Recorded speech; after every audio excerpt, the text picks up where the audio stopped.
RCF. Guillaume Bernard, bonjour. Bonjour. Merci d'être avec nous sur RCF Vendée. Et Guillaume Bernard, vous êtes maître de conférence à l'ICES, à l'Institut catholique d'études supérieures de La Roche-sur-Yon en Vendée.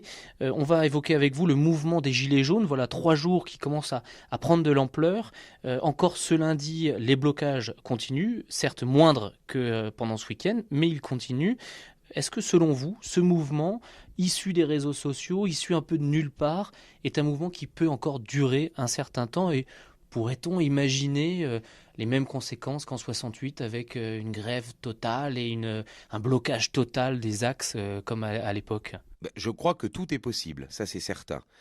Pourquoi ? Parce que justement, c'est une réaction de ce que Christophe Guilluy appelle la France périphérique et que celle-ci se sent abandonnée. Alors c'est là où il y a une ambiguïté et c'est très intéressant, c'est que d'un côté, cette France périphérique se voit abandonnée par la puissance publique parce qu'il y a un démantèlement des services publics et où en même temps, cette France périphérique réclame le fait de payer moins d'impôts, d'être moins asphyxiée fiscalement. Je crois que c'est là où il y a le nœud de la compréhension de ce mouvement. C'est que c'est en fait un mouvement qui demande, qui dénonce le fait qu'elle paye de plus en plus pour de moins en moins de services et qui demande fondamentalement le fait de pouvoir vivre de son travail et non pas être aidé par des subventions ou par des primes à la reconversion, etc. Donc oui, je crois que c'est un mouvement qui peut perdurer parce qu'effectivement, il repose sur une exaspération. Tout le problème, c'est de savoir est-ce que ce mouvement réussira à se transformer en un mouvement de proposition et pas simplement en un mouvement de contestation. Est-ce que les blocages risquent d'atteindre véritablement la puissance publique ou est-ce que ce sont les Français actifs eux-mêmes qui risquent d'être embêtés, qui risquent d'être bloqués dans leurs activités. Autrement dit, les Gilets jaunes ont, je dirais, une vraie question à résoudre, c'est qu'est-ce qu'il faut bloquer ? Est-ce que ce sont les ronds-points ou est-ce que ce sont les centres de paiement des impôts, les préfectures, etc. Là, stratégiquement, ils ont une vraie question à se poser, mais évidemment, c'est une question qui ne se posera qu'aux différents endroits de France parce que c'est un mouvement totalement décentralisé, c'est un mouvement qui n'a pas de chef national et c'est justement cela qui, je crois, a peur les pouvoirs publics, c'est que, il n'y a pas d'interlocuteur pour pouvoir négocier quelque chose.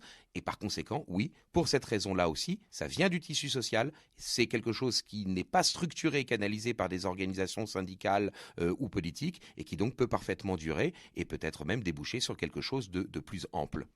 Alors, ces gilets jaunes, vous le disiez, ils bloquent les ronds-points, mais ils bloquent pas que les ronds-points, ils bloquent aussi les stations essence et parfois même peut-être les raffineries. Et là, justement, ils s'attaquent à quelque chose d'important, puisque même des manifestants le disaient, ça touche aux taxes que l'État va percevoir. Alors, est-ce qu'il peut y avoir ces conséquences-là ? D'où la question aussi, est-ce que finalement, bloquer ces ronds-points et ces stations-service, est-ce que ça aura réellement un impact sur le gouvernement ? Est-ce qu'il se sentira, lui, vraiment embêté ? Est-ce qu'il ne faudrait pas plutôt, si on était manifestant, aller s'attaquer, je ne sais pas moi, enfin entre guillemets s'attaquer, mais aux préfets, aux élus, aux députés, d'aller les bloquer ou de les gêner aussi ? Est-ce que c'est pas plutôt ça la meilleure stratégie, non ?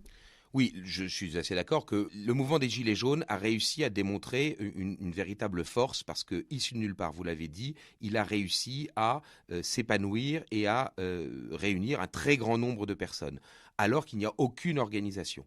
Le risque pour ce mouvement, c'est de devenir impopulaire parce qu'il empêcherait les actifs de véritablement développer leur vie quotidienne et leurs propres activités. Je suis parfaitement d'accord sur le fait que ce sont les centres du pouvoir ou les symboles du pouvoir qui mériteraient plus d'être, je dirais, remis en cause, attaqués, en tout cas bloqués, plutôt que les routes. Mais n'oubliez pas que la paralysie d'un pays, ça peut parfaitement, je dirais, entraîner la chute de certains gouvernements. Je ne fais pas du tout de parallélisme entre Emmanuel Macron et Salvador Allende, mais je vous rappelle que le régime d'Allende au Chili en 1973 est tombé à la suite d'un blocage général du pays. Et donc, oui, effectivement, les Gilets jaunes peuvent avoir une très grande force. Bloquer les ronds-points à différents endroits en France, c'est une chose, mais bloquer Paris, en revanche, comme ils envisagent, semble-t-il, d'essayer de le faire le 24 novembre prochain, là, en revanche, ça peut devenir quelque chose de beaucoup plus prégnant et pressant pour l'exécutif. Alors pour cela, il faudrait qu'ils arrivent à mobiliser encore plus largement Là, en ce début de semaine, on voit beaucoup de sans-emploi ou de retraités qui prennent un peu le relais des artisans commerçants qu'on a pu retrouver sur les ronds-points ce week-end. Les autres se sont remis au boulot.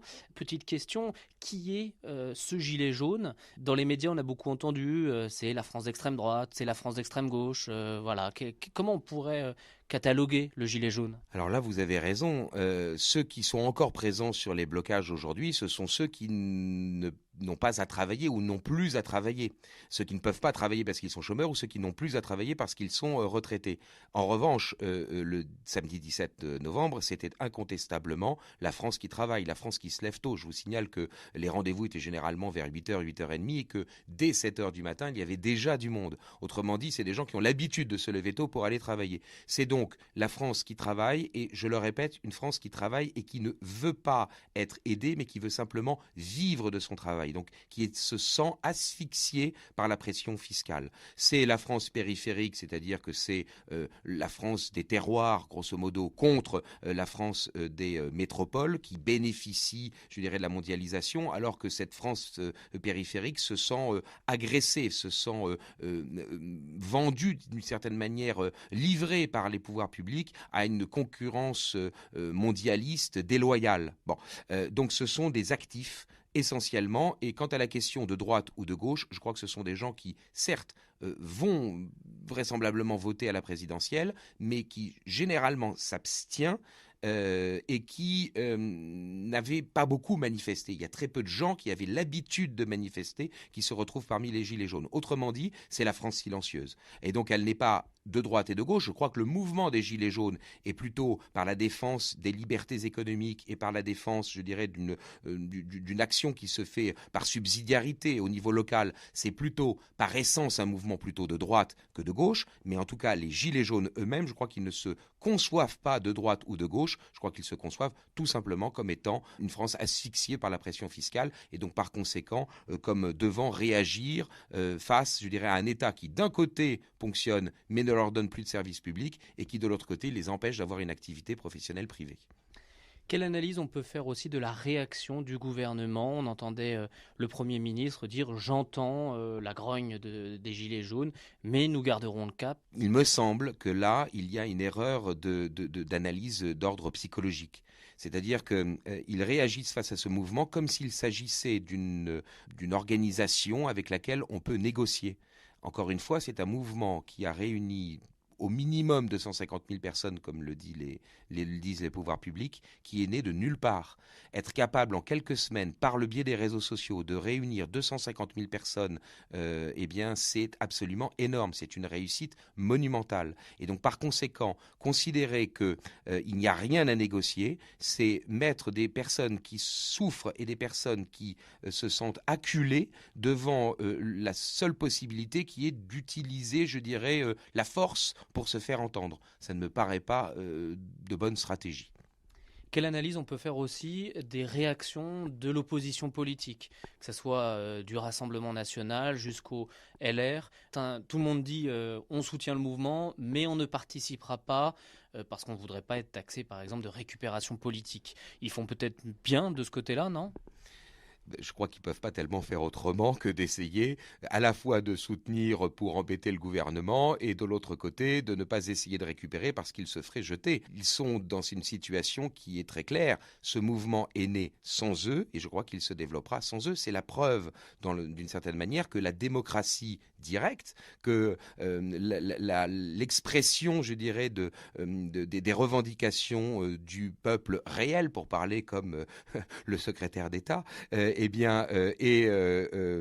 se faire indépendamment des partis et au-delà des partis politiques. Je crois que c'est bien sûr la preuve qu'il y a un décalage entre Macron, son gouvernement, sa majorité parlementaire et la France périphérique, mais c'est, je crois, aussi le signe d'un vrai décalage entre toute la classe politique et syndicale et la France réelle. C'est-à-dire que cette France réelle, elle est capable de s'organiser sans les partis politiques. C'est le signe que l'offre politique ne correspond plus à la réalité et qu'il va falloir sans doute repenser l'offre politique pour répondre à véritablement cette demande tout simplement d'un consentement à l'impôt. Je rappellerai que c'est tout simplement ce que les Gilets jaunes demandent. Le principe du consentement à l'impôt est d'une certaine manière une demande de démocratie directe pour que les pouvoirs publics obtiennent ce consentement à l'impôt. Il arrive qu'il y ait des taxes qui ne soient pas considérées comme suffisamment légitimes pour pouvoir être simplement votées par la démocratie représentative. Donc consentement à l'impôt, démocratie directe, ça me semble être une revendication